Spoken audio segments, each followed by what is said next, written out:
ng kawatan ang isang nakaparadang motorsiklo sa Laguna. Hindi pa nakontento at dinekwat din ang bag na may lamang 3,000 piso. Nasa frontline ng balitang yan, si Ian Suyu. Kuha sa CCTV ang lalaking naka-helmet na ito sa isang bahay sa San Isidro, Cabuyao, Laguna. Akala mo'y may hinahanap lang, pero ang lalaking yan, kawatan pala na nagtatangkang pasukin ang bahay. Sinubukan niyang buksan ang pinto pero hindi gumana ang teknik, kaya't ang nakaparadang motor na lang ang pinagdiskitahan nito. Hindi pa nakontento ang kawatan at muling bumalik at sandaling sinilip at kinuha ang bag sa ilalim ng isang lagayan.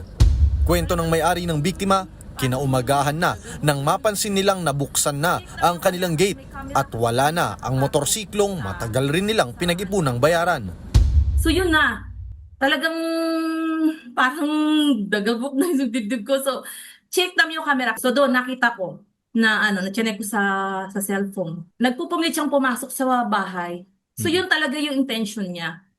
Natangay ang kanilang motorsiklo na nagkakahalagang 60,000 pesos, pati na ang bag na may lamang nasa 3,000 piso. Sa isa pang CCTV ng gabing yun, makikitang naglalakad pa ang lalaki at ang posibleng kasabwat nitong nakamotor. Tila nagsisilbi itong lookout habang minaman-manan ng kawatan ng isang bahay. Sa pagtatanong-tanong ay nadiskubre nilang residente lang din ng kanilang barangay ang dalawa, pero hindi raw nila ito mahanap. Nakatakda namang maghain ng reklamo ang biktima laban sa salarin, oras na matunton ang kanyang kinalalagyan. Nagbabalita mula sa Frontline, Ian Suyu, News 5. Mga kapatid, Nikki de Guzman po.